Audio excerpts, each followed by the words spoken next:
Come unwrap some holiday magic this season in Denver, where the lights are brighter and the shopping is grander, where the season feels a whole lot more wonderful. Discover great hotels and more things to do at milehighholidays.com. Damn, this guy is an idiot. You know, what happened in the last 8 years of Obama that caused people to just get so irresponsible with their choices? You know what I'm saying? Like, as I sit here nowadays and I'm looking to see what he hasn't done, because he's done pretty much everything. Like, you know, this is crazy. This isn't making America great again. This is coming in where it seemed like things were settling. You know, not exactly the same way as Obama promised, but it was good, you know what I mean? It was a strong foundation to build off of, despite the nation being divided. This man comes in, catches everybody at their lowest, gets voted in by, you know, ill-informed people that think he's going to do for them. He's really screwing America over right now. And you know what? You're on the right show for me to describe it on. Welcome to the J-Man Show here on J360 Radio.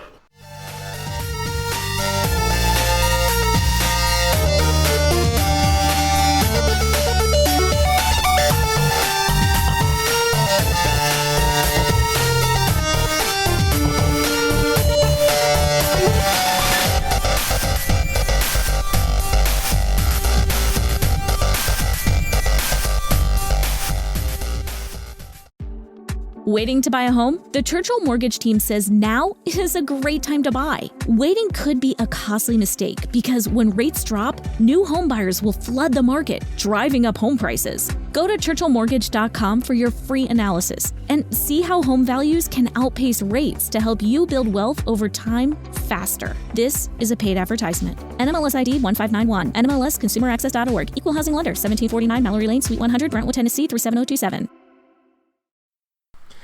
Oh, hey everybody, it's good to be back for a new J-Man Show. Welcome to episode 9. Now, before I get into it, I know I said last episode that I was going to go ahead and bring in an old friend to help out with today's episode, but scheduling conflicts, so I guess you're getting another solo dose of me today, which isn't so bad, because I think you all need your vitamin J for the week. Hey, and guess what? I just got on Stitcher Radio. Talk about approvals, huh? I finally figured where I'm going with the show, you know what I'm saying? I wish I could go ahead and celebrate that news, but you know what I gotta do first, right? I've been keeping a bit of a list going on what the 45th Retrograde is up to. You know him as the Overcomb, or you know him as the Orange Man, or you know him as, well actually, we might as well go Sin City with this, that orange bastard. Oh, people, come on, we could have picked somebody a lot better than this. But hey, getting off topic, it's time for a Trump watch. Looking into the list, these are the things that Donald Trump has done so far. 1, he has freezed federal jobs, cutting vacancies and pay raises. 2, he's approved those controversial pipelines from Dakota Pipeline and the ill-famous Keystone XL pipeline. He signed an anti-abortion law one day after the Women's March. My heart goes out to all of you ladies that are having to suffer with this sort of thing. And then he withdrew the U.S. from the Trans-Pacific Partnership, which was something that Obama used to go ahead and have, you know, work with our trade regarding 11 Pacific nations out there as to strengthen our ties with the Asian markets. So now he withdrew us out of it. You know, Bernie Sanders agreed to an idea of this, so, you know, in a way they saw it as limiting American jobs, but you know what? Now that America is out of the fold, guess who the other superpower is over there? China, so you can go with that any way you want to now. And of course, he banned the EPA and the USDA from discussing to reporters about their work, which means latest findings or any sort of circumstances regarding the environment. Under his gag order now, the EPA is to suspend new business activities, awarding contracts, or grants. Pretty much, we are being blinded by this man who allegedly talks about biased media reporting. So in a way, he's trying to go ahead and do what he needs to do to block anybody from finding out what's going on, and is causing a whole ethics uproar. And guess what? It gets better, because he has finally made good on this bullshit here.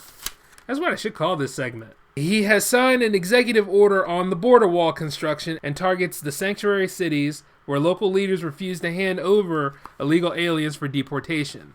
Yes, this whole thing right here is really making America great again. Now, I like to think on the realism of things here. This is bullshit. This is exactly what it is. This is pure bullshit. You know, I don't know what has gotten people so mad and thinking that this guy is their hero and this is bringing back jobs. It seems like more of a blockade than anything. Any sort of progress that was made during the Obama administration, I can't even call it an administration. I'm going to call it by its given name, Incompetence Inc. So whenever I refer to Incompetence Inc. on this show, you know what I'm talking about. Whenever Incompetent Inc. comes into play, they are going to go ahead and try to make Obama look like a failure by undoing all the things that he proposed against. Now, I can only imagine what will happen when net neutrality gets back into the fold. Oh yeah, this is my way to prove something to everybody by doing something different and going ahead and... Yeah, I can't talk like the guy, so I'm going to go ahead and try to be, symbolic to what his BS ideas are. So if it looks like a shit emoji going on that's painted orange, there you go. Oh yeah, this is my way to show all of you that I get it done. I'm the get it done president. Wrong. This is not how you do it, folks. I mean, the way he's going about it, yes, does it empower America? Maybe in the short run, but in the long run of things, we're going to have to do a lot of catching up again by throwing us out of these political spectrums. Do you see what I'm saying? The market is not the same way it used to be back in the 80s. The old ways are no more. You got to get with it or get left behind. It's just like understanding that, yes, there are other races and cultures out there, some that you don't understand and some that you would probably like to appropriate. But since you're not about that life and you want to shut things down, or those of you out there that think that this is your time to be racist, yeah, I feel sorry for you. I feel sorry that you have to deal with the idea of so much hate for no damn reason or on something you don't understand, and have to go ahead and to choose a xenophobic man to run the White House and the federal government and have a conniption fit for everything that doesn't go his way or your way, and think that that is your golden time to go ahead and pronounce your superiority, right? And practically destroy anything that makes democracy great because you feel as though that this is your God-given right. Well, it's not. And if anything, you are wasting your time. And it's not right. We're all going to be screwed over in the dark because you just couldn't handle it. Diversity is a very beautiful thing. And if you didn't want to deal with us, which I should have saved for another episode, but I'm going to say it now. If you didn't want to deal with us, then long ago your ancestors shouldn't have brought certain ancestors here. But since we are here, and we're going to be here, and there's not a damn thing you can do about it, you're going to have to accept it, and you're going to have to learn how to adapt. And the idea is, with this sort of thing, some of this stuff is so unethical and so unconstitutional. When he took that oath, that was nothing but lies. And it's a shame. The man hasn't even had, near 2 weeks in? And all of this is crazy. Does he even know what that pipeline is about, now that I think about it? Does he even know how much in debt that border wall is going to cost Americans? Because Mexico is not building that wall. As a matter of fact, translation, they said, fuck no, we ain't building that wall. And he wants to go ahead and work on NAFTA again with Canada and Mexico. And Canada and Mexico were actually a part of that Pacific trade, believe it or not. So, as you look at this, and as you see all these things that are going on here, connect the dots, folks. We can't retrograde all the time here. We have to proceed. We have to move forward. And any sort of moving forward is turning ass backwards once again because of this. Old Thin Skin has lost his damn mind. Now, I don't think it's before or after he swore on that Bible, and maybe ethics is trying to get all up in there and destroy whatever sort of little brain cells he got, but this is crazy. Just being a man-child about it. And, oh yeah, I heard about his whole tough talk against those corporations, to keep them in America, keep America made, stuff like that. You're going to have to understand this, right? Okay. He's doing that, and some of these companies are feeling as though they have to follow his whim because it would make them look bad to the consumers. See, Donald Trump loves that Twitter. He loved that Twitter so much that he tried to shut down the Obama's Twitters as soon as he got his empowered. You know what I'm saying? The difference between me and him is this. See, I would use my social media to build networks, to get my company out there, or go ahead and find somebody else's company, promote somebody else that's fledgling but needs the extra help, possibly free of charge until they start getting a little bit. And then there's, the trade agreement. Then there's working together. And it's all because of networking and talking to somebody. But the thing with Donald Trump is he uses Twitter as a weapon. He used it to harass people. He used it to write all this unethical things. You know, I don't know whether he thinks that that's his way to keep in touch with the people that he has absorbed into his cult of personality, for lack of better words. But the idea is this, is that the way he goes about doing this stuff, it is completely immoral. And it doesn't make any sense, especially when we are supposed to be, I don't know, the United States of America. When I started being of the age to work, right? I never once had a problem with somebody of a different descent than I am getting a job over me. You know what I'm saying? Because they have the skills that I don't. So you know what I did to be competitive? I stopped bitching and learned those skills so that I can use them for my own. It's kind of like, you know, what education should be about. You're supposed to learn these things, different cultures and, you know, different aspects so that you're able to function in this global market. If you're only able to function in just an American market, there is no just American market anymore. And even if it is out there somewhere, because I'm sure I could be wrong about this, and I'm allowed to be, it's probably small, null and void, and might have things in there that are made by China or Indonesia or any country out there who are actually specializing in using their raw materials to make these things. You know, Pepsi's not American anymore, it's global. You know, the same thing with Coca-Cola, the same thing with a lot of these companies. And they might never come back. And even if those jobs did come back, they wouldn't last long for us.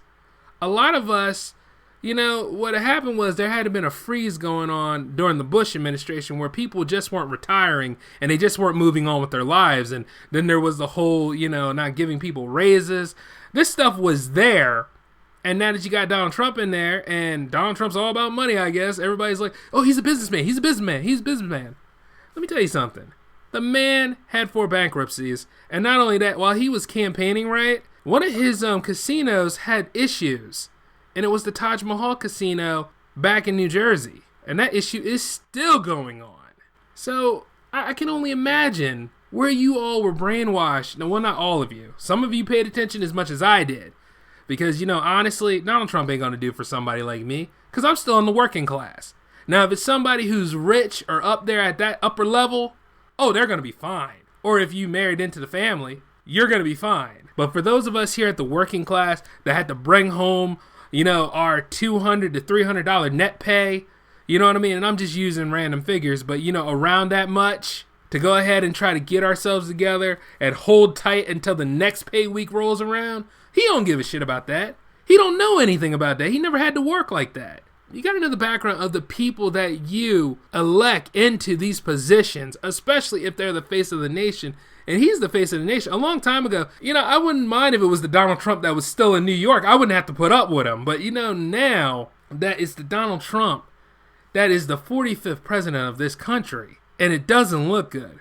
We could all have done better. And nowadays, oh, this is making America great again by making America isolated, by building a wall that would cost around like 15 to 20 trillion to put us in debt. You know who's paying for that fucking wall? The working class.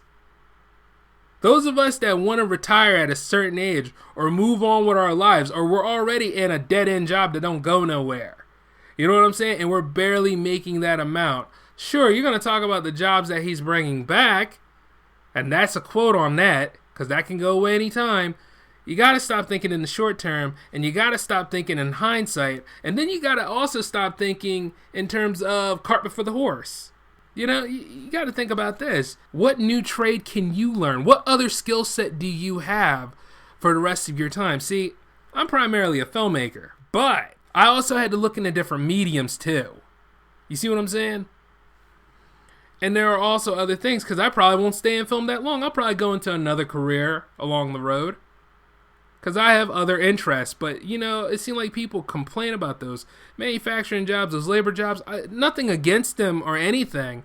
But, you know, when I did my documentary of Which Way Was Up, there were a significant amount of jobs that wouldn't even be available anymore due to the lack of raw materials, due to finite resources. Like, if anything, America needs to get away from oil. We need to get away from foreign oil and utilize alternative fuel sources. But hey, I guess that's a thing of the past now because of these damn pipelines. See, the thing is this, folks. Know what you... Not even know what.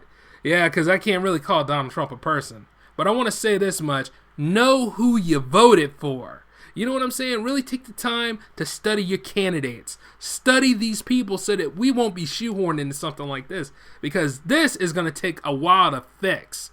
And not to mention, like, some of the tidings that we have with certain countries and stuff. Does he know that he has to be diplomatic about these things? Does he know that? If he does, well, please let me know on the Twitter at J360 Productions. Oh, I wouldn't mind. You know what I mean? I wouldn't mind if he said something. It still wouldn't change the fact that the man has been pretty much saying one thing, doing another, and selling that snake oil. And needless to say, Jay is not fooled by the snake oil. And until he starts acting more presidential and being more diplomatic as like how number 44 was back in the day, the man had class despite all the hell thrown at him from people left and right. And you don't see him complaining about biased media, so what's this guy's excuse? He's 70 years old. I don't see him ever changing. He's so set in his ways and so all about his life because the thing about it is, all he was in his tower up there in New York. You know what I'm saying? Or had his little reality show that, you know, after a while people got friggin' tired of. And it was to the point where, you know, it started becoming Celebrity Apprentice rather than, you know, The Apprentice. So at the end of the damn day, this doesn't prove anything to me. It just goes to show that, you know, even though somebody says something that you wanted to hear, doesn't mean it works out for everybody. That's politics in general. But it also means this. It doesn't mean that it's the thing you need. You need something better. And this is the result of all of those ill-informed who soaked into this and put him in office. So now we're going to have to grit and bear it, but I'm not rallying behind him. Not at all. He doesn't even have his title really from me. I'm just saying the title as courtesy to all of you. And if you got to pick a side in this thing and stand for a cause, the best way to stand for a cause on all of this is just be like this: resist. Especially you ladies out there, you all have it kind of rough now. Like, there were times where some of the third wave feminists out there have went a little too far and harassed certain people just because they did things that were different or seemed offensive to them, all that micro-triggering, you know, all those sort of things. But it's not peacetime no more, y'all. Obama is gone. This is Donald Trump now. This is all that stuff you've been talking about a angry, xenophobic white man being in office, causing trouble. Well, guess what this year's all about? And he's sitting right there in office, and I don't see too much of third wave feminism causing any or saying anything right now. Except for maybe the Women's March, but then again, there were more all of you united, and that was cool. You know what I mean? Because you were for an actual cause, and you weren't harassing normal people doing their job trying to get where they need to go. I'm not shaming you. What I'm saying is that all that stuff you were talking about, those last 4 years of Obama, because that's when things really came to a head. This is your time now. To be honest with you, though, got to do this stuff tactfully. Can't just be as crazy as him, you know what I'm saying? We have to carry on, and we have to be strong about this. I didn't say concede, and I didn't say rally behind him. Nope, two different things. Like I said before, as soon as he starts acting presidential, then he can get his respect from me. But until then, no, he ain't got my respect. But moving on into the episode, the real topic of this show, however, is the reason why that this Trump watch was a little extended. Kind of like last episode, because whenever you're working on something in media or just trying to coast through life in general, there's always executive meddling.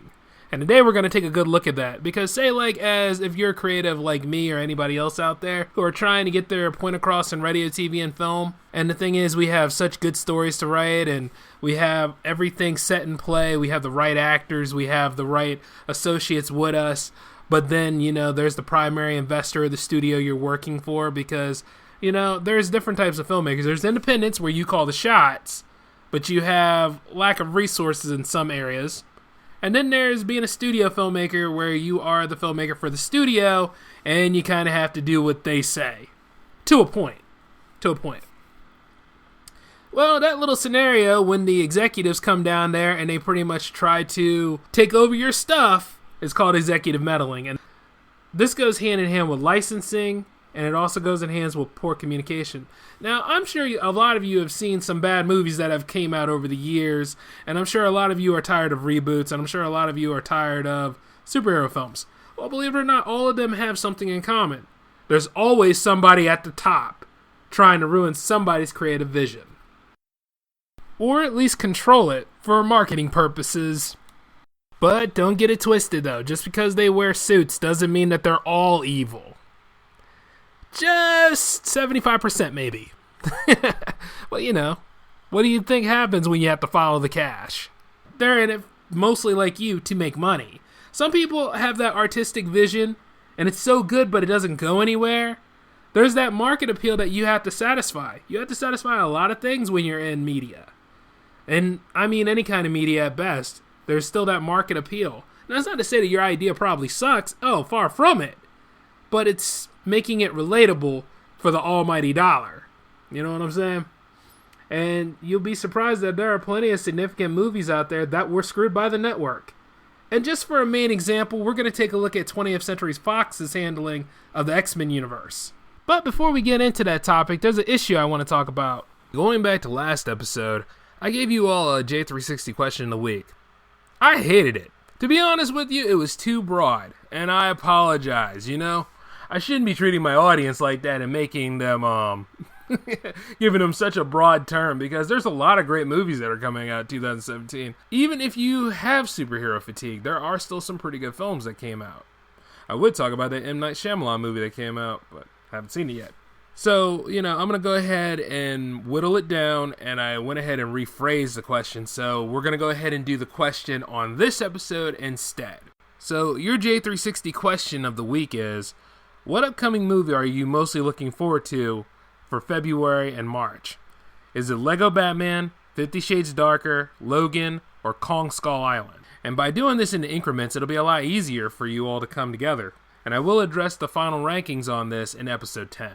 Since I've last checked, Logan's leading the pack at 46%. And that movie looks something fierce, you know what I'm saying? Like, this is the Wolverine I wanted. Sure, the tone was there in the Wolverine, but, you know, for Logan, it's like the most beautiful send-off ever. So I can't wait to see how this all unfolds, especially with X-23 in the fold now. And speaking of the X-Men in general, the pilot got greenlit for an X-Men series. So hopefully that the actual X-Men core team that has been sorely missing in the latest installments of the films, hopefully we'll finally get something good out of this pilot, and maybe we'll get that X-Men team. Maybe we'll get that X-Men team I always wanted on screen. Know what I'm saying? Like the perfect reboot. Now, honestly, I know how some people are like, hey, let's keep it all connected, you know, like how the MCU does.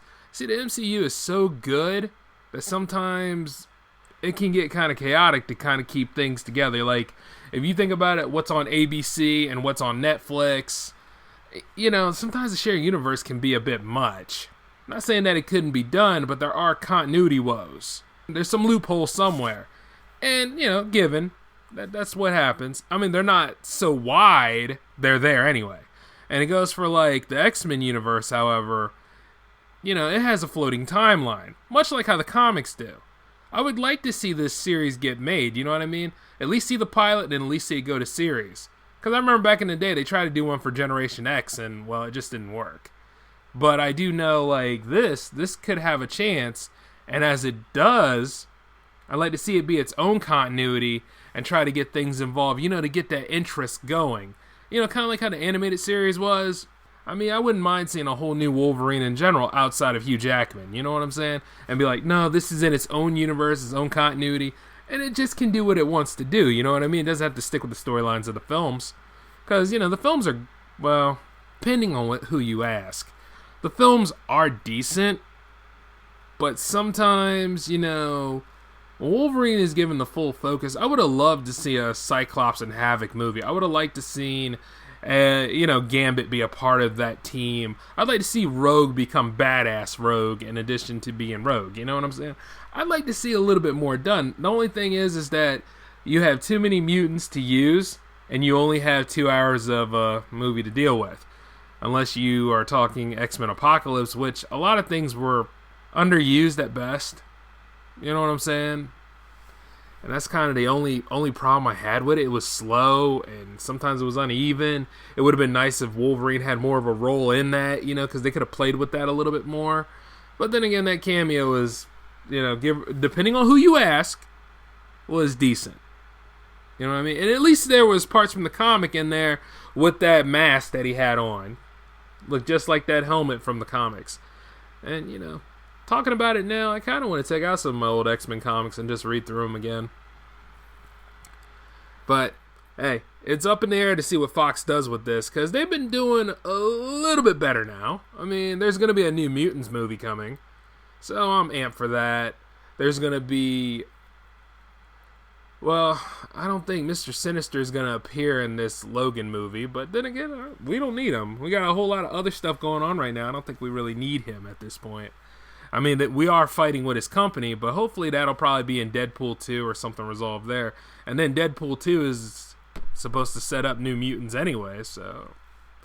It's still up in the air on the X-Men universe. But, there's so many gaps in the X-Men universe, though. They can do pretty much whatever they want to do. But I would really love to see that series on its own track. You know what I'm saying? It's kind of like how, the new Star Trek series is going to be on its own track and everything else. It's just, that's the way it should be in some cases. And, it gives a little bit more creative freedom, which is what the DCEU is running into. And, speaking of which, does the Flash movie have a director at this point? Because, it seems like that movie has been running into a lot of problems. And I don't know if I covered this last episode or not. No, I just go with the flow. I'm just kidding. I'm sure I probably touched base on it. But, it's just questionable to me, why that doesn't have, a director at this point. You got to get these people locked in unless you're going to go ahead and postpone the movie until 2019. Which I don't see as a problem. But still, if the DC TV universe is doing fine, because they're well within their own game, then the DCEU universe can do just as fine too, with less executive meddling. In case you thought I forgot about what the topic was, yep, all of that was leading to this point about executive meddling as far as the movies go. I just wonder if it's too big at the top to where they won't allow these people to create these films if they don't want to. Or you could wonder if that Warner Brothers is trying so hard to catch up to Marvel that it's just... Well, actually, it's Warner Brothers and Disney. Trying so hard to catch up to them by churning out these movies with no growth and no establishment. At the end of the day, they got an 8-year lead over them. I mean, they're not going to catch up anytime soon, no matter how many times they try to executive meddle and going ahead and just pretty much be a boat with no rudder. Actually, it's an all-day conversation about...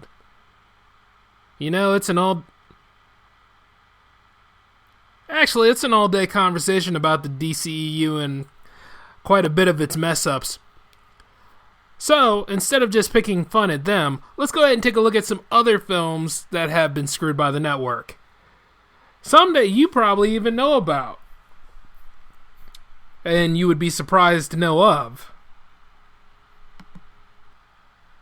Now, if you want to go back on DC Comics in general, the Superman franchise... even with Christopher Reeve's time, has been a victim of executive meddling.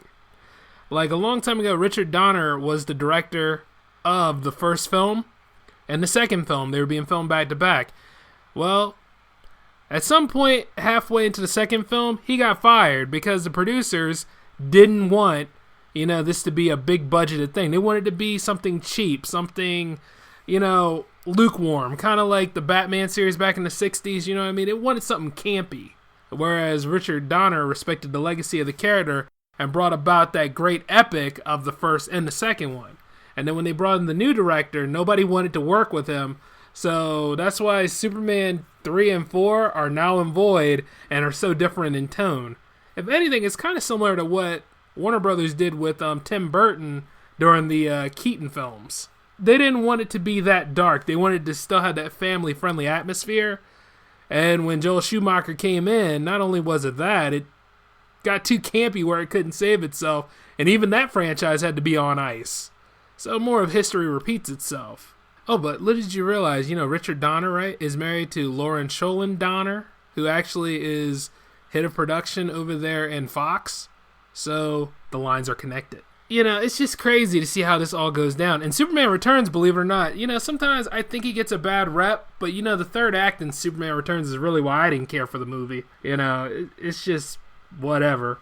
But believe it or not, before it became what it was, the producer John Peters had a lot of these changes. He didn't want Superman to fly or wear his iconic tights. Originally, the villain of the film was to be Brainiac, and he wanted him to have a homosexual lisp and a robot sidekick who would be a gay R2-D2 with an attitude. You can't make this up. He had a choice of Sean Penn to play as Superman. And he wanted Superman to be an ordinary human being that got powers from his suit, because the suit was to be a living being. Does that sound familiar to you? That sounds a lot like Venom, doesn't it? But you know what? Also, it's on record that John Peters doesn't like comic books. So, it's just strange. That you have producers like this that have this idealism of these characters. And it was so bad for Superman Returns, or I should say pre-Superman Returns, because this is before Superman Returns became what Bryan Singer made it into. So you got to give him some credibility, even though the man can make one good X-Men movie and then come back and make a whatever the hell X-Men Apocalypse was. But the thing is that Kevin Smith even backed out of it. Now, his whole thing about comics and comic book men.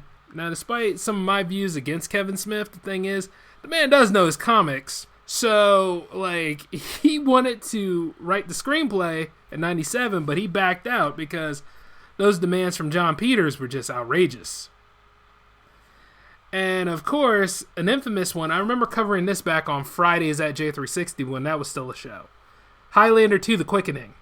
Production ran late, over budget, insurance company took over, and they made numerous changes, and that includes the Immortals backstory and making two fight scenes merge together.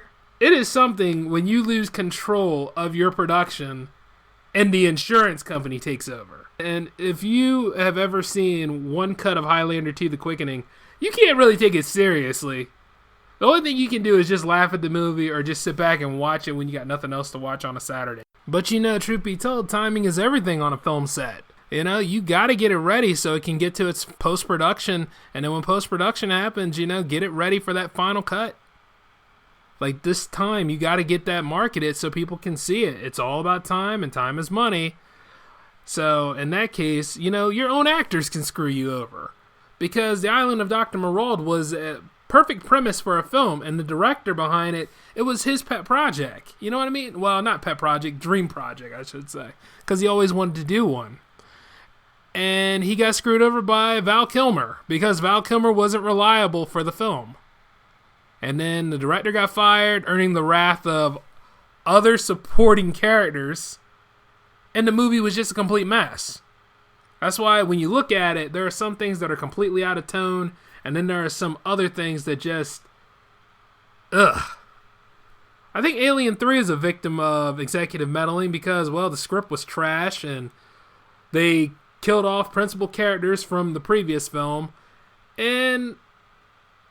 oh, God. It's coming back to me about Alien 3. Why did I bring that up? Well, I know why. Because six or so directors walked off of that film. And the guy who managed to finish the project, you got to give him some credibility on what he was working with, because it was to the point they didn't know what they were doing every day, so they were really just running through the motions with it, So all that you were seeing there, possibly from Act 2 to Act 3, was at best improv. Good improv, mind you, but that's why it's such an uneven film. And also, I want to go ahead and take a look at a significant one. I always bring up Spider-Man 3 because... to me, it was just one of those lost kind of movies. When it came out, I didn't like it. I thought the original premise of it being, the negatives of Spider-Man, him in the black suit, I thought that was great. I think I may have covered this on another episode, so if I did, I apologize, but it's still a firm example of executive meddling. Because when they try to shoehorn Venom in that film because of marketing appeal, Avi Arad did that. Sam Raimi didn't want any of the symbiote characters in the Spider-Man films at this point. And all that stuff was just so packed in, and it was just oh, just ridiculous. You know what I'm saying? And then you can blame the evil Peter Parker scenes all you want, but they were just camp. You know what I'm saying? Like, it was one of them things you couldn't take serious. And, well, if anything to blame, it was Sony on this. And Sony caused such a mess that, you know, Sam Raimi was trying to look at different scripts for the fourth Spider-Man movie. There was going to be a fourth one, but Sony was on a time clock, and he didn't like any of the scripts that were there, so he left the franchise. And you see, they had to hurry up and get another franchise going, otherwise it was going to go back to Marvel Studios. So that's why we had the Amazing Spider-Man 2 franchise, or maybe you could just call it a mini bite at best, because it was only 2. You know what I'm saying? And even then, the Amazing Spider-Man 2 wasn't all that great anyway. Well, with all the cuts and uneven and just it was so bad that even Andrew Garfield said that he didn't care for that film, and they were willing to fire him to find another guy. This is stuff that you have to look up sometime, folks. It's hilarious. They wanted to do a Spider-Verse story so bad that when you saw all those scenes of the Sinister Six stuff, they were going to go ahead and do a Sinister Six movie with no Spider-Man involvement whatsoever. Like, that whole thing is just a void of what could have happened, but you're so glad it didn't happen, you know? And eventually there would be a movie with supervillains in it, united as a team, and it's called Suicide Squad, and even then, Executive Meddling messed with that too. Just too much going on. But at least Spidey manages to get a rebirth of sorts, because now he's well within his right universe, and he has a movie coming out this year. So, big props on that. I'm very particular about it because Spider-Man is my favorite hero. You know, I like all the other ones, but I just relate to Spidey more. And, of course, you know, there are some films that do improve from executive meddling, because sometimes having a creative impulse on things and doing what you need to do, sometimes you forget about little things such as you're making this movie for an audience, you're making this movie within the time frame that you're allowed to make it in so that you can go ahead and get it out there and produced.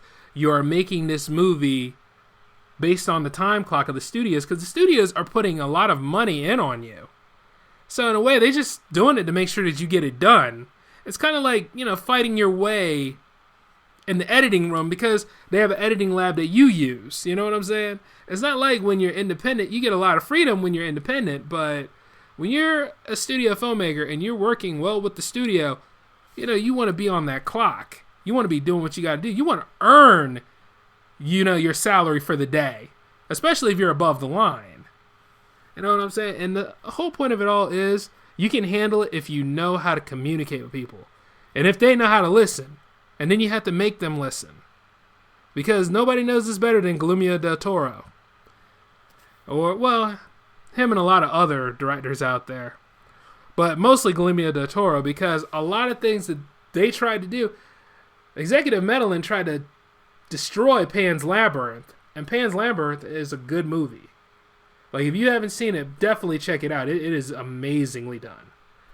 But all of those creature features and the location of where it takes place at, he had to fight to keep that.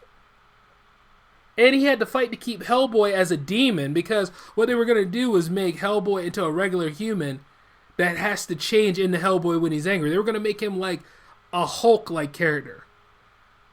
But being Guillermo del Toro, he stood to his guns, and he made that movie the way it was intended to be. And I love both Hellboy films, and I hope that there's a third one coming. Allegedly, he wants to make one, but he's going to need our help to do it, so he might crowdfund for it, I guess. I don't know, per se. I need to go ahead and check my sources on that. But, yeah. It's just amazing to see, like, all these movies that people talk about, and they say they're uneven. Well, you know, the thing is, it might have been destroyed by executive meddling in some cases.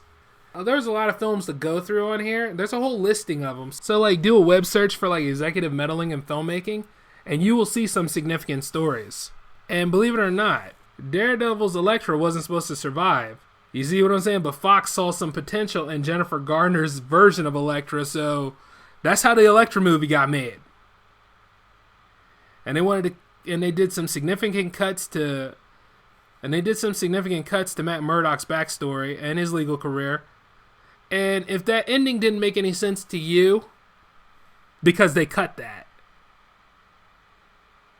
So, once again, for all of its faults, I thought the Daredevil movie was a fun action film. You know what I'm saying? Like, I wasn't going to hold it to the mythos like anything, because obviously they weren't going through the motions with this sort of thing. I mean, they had Colin Farrell in there with a bullseye on his forehead. I couldn't take the movie serious then. Even when he killed the guy with the safety pins, I couldn't take the movie serious. So at that certain point when Ben Affleck was just doing the best he could to play as Matt Murdock, the suit looked pretty cool. But like when I look at the Daredevil series on Netflix, however, any sort of backlash that I could throw at anybody for being in that Daredevil 2003 movie is gone now, because the real Daredevil's on Netflix. You know what I'm saying? Even though I think Ben Affleck does a pretty good job playing as superheroes too. Yeah, I ain't got a problem with him anymore. Yep. A lot of people went ahead and bitched about him being Batman, but eventually he proved everybody wrong, and I'm glad about that. Much like in the same way that that Green Lantern movie, which was supposed to be the top seller, united everybody in terms of hate, because everybody hated that movie. Oh man. And you can throw anything up there made by Ridley Scott. I mean, that man has faced quite a bit of executive meddling. Two of his significant films I know of are Legend and Blade Runner. Some go into trouble production phase, believe it or not, and trouble production will just serve for another episode, because, you'll always have problems on set. I don't care. If it's a big budget feature film, you're going to have problems on set. You just got to be aware of them. So we're only talking about one of them right now, but in terms of executive meddling, like, he had it go off a little bit differently for Blade Runner. So if you ever find like the director's cut for any of these films, go look at them. But yeah, like Blade Runner, however, they managed to cut out the scene where Deckard and Rachel were riding off into the end of the night. They were going to drive off together. So that obviously was changed into something else. And then there was supposed to be a moment where Deckard was to be a replicant himself. But they never really specified with it, so they made it ambiguous. I'm glad they did that. I know that the new Blade Runner is coming out soon, and I forgot to put it on the list. Well, it'll be there in time. But despite it all, I'm glad that movie got made for what it did. It did get a lukewarm response, though, when it first came, but I'm glad as age came to it, it's still a pinnacle of sci-fi cinema.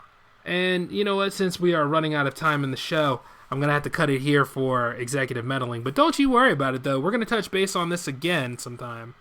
Well, actually, since I got a few more minutes in the show, I'm going to tell you how to handle it. Here's how you handle executive meddling. Communicate with them. Stand your ground about this movie you're producing. You're already making adjustments, to the budget. When you broke down the screenplay, or you work with the line producer that did break down the screenplay, you always have an option of different alternatives on how to achieve your film and how to achieve that original tone. Yeah, you're going to have to compromise on some things, but some things hold steadfast too. If it's a superhero film about a demon, let the character be a demon. You can make it a humanoid demon, but let the character be a demon. Like, I take a look at that Ghost Rider film, the first one. Not talking about the second one. The second one, I don't even own it. You know what I mean? I disown that. But the first one, however, if Blackheart's supposed to be a demon in that, let him be a demon in it. You know what I'm saying? Sure, you can have him human for like the first half, but progressively show that demon side and let the final battle be something all out, After a while, it just felt more like a generic movie with Nick Cage in it.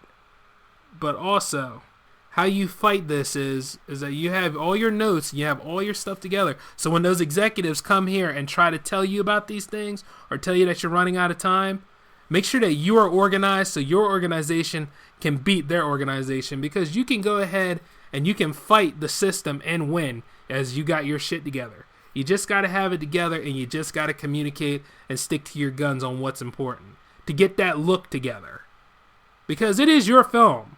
Now, usually they say, well, listen to what they say, do one for them and one for you. Well, you see, even if you are doing your dream project, you can get fired from it, as I presented in my Dr. Marald example earlier. And the Superman movies. You can get fired off of your dream project. Your job is to be responsible, know what you're doing, create, but at the same time, remember your schedule and keep following through it. And the only thing is, you're going to have adverse effects with either your actors being sick, your location not being cleared, weather. There's so many things, but you should always have your stuff lined up to where you can make your movie. And when you are talking to those executives, you show them your dallies, aka your rushes, and show them what you got together for your rough cut. That way, so you got something together. And sometimes to save face, they do go ahead and do that director's cut sort of thing because, you know, you might get the rights back from it a little bit and you'll have it like that's their gift to you for that director's cut. So you go ahead and take that director's cut and put it on home release, but that's the only problem. No director's cut ever makes it to the theatrical release, you know, in the first part of its theatrical run. You know what I'm saying? It's only after it goes to like one of the smaller theaters out here or one of those other cult theaters that love to present the full-on director's cut, and that's well within a special time after years of the film being produced. So that's about the most that you'll ever get of your original vision being shown.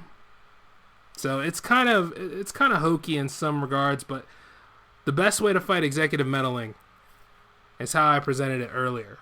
By having all your stuff together, being organized, knowing the film that you're going to make, being aware of the budget but not being bound by the budget, doing what you got to do, presenting it, and making sure that they market and sell that damn thing. Do not give an inch at all. Because you know why? You can meddle the executives if you want to. Stand your ground in your films. Stand your ground in your art anyway.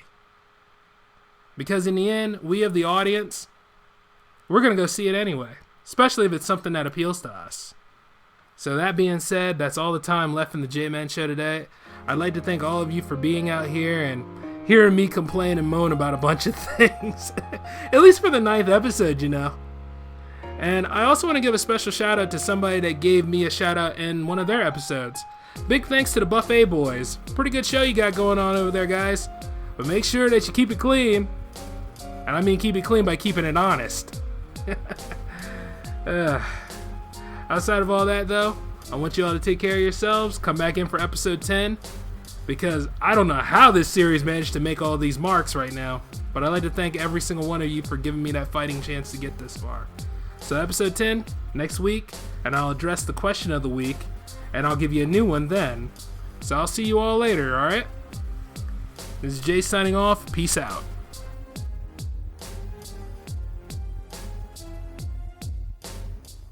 The holidays start here at Baker's with a variety of options to celebrate traditions old and new. Whether you're making a traditional roasted turkey or spicy turkey tacos, your go-to shrimp cocktail, or your first Cajun risotto, Baker's has all the freshest ingredients to embrace your traditions. Baker's, fresh for everyone. We've locked in low prices to help you save big store-wide. Look for the locked in low prices tags and enjoy extra savings throughout the store. Baker's, fresh for everyone. The holidays start here at Baker's with a variety of options to celebrate traditions old and new. Whether you're making a traditional roasted turkey or spicy turkey tacos, your go-to shrimp cocktail, or your first Cajun risotto, Baker's has all the freshest ingredients to embrace your traditions. Baker's, fresh for everyone. Choose from a great selection of digital coupons and use them up to 5 times in one transaction. Check our app for details. Baker's, fresh for everyone. The holidays start here at Baker's with a variety of options to celebrate traditions old and new. Whether you're making a traditional roasted turkey or spicy turkey tacos, your go-to shrimp cocktail, or your first Cajun risotto, Baker's has all the freshest ingredients to embrace your traditions. Baker's, fresh for everyone. Choose from a great selection of digital coupons and use them up to 5 times in one transaction. Check our app for details. Baker's, fresh for everyone.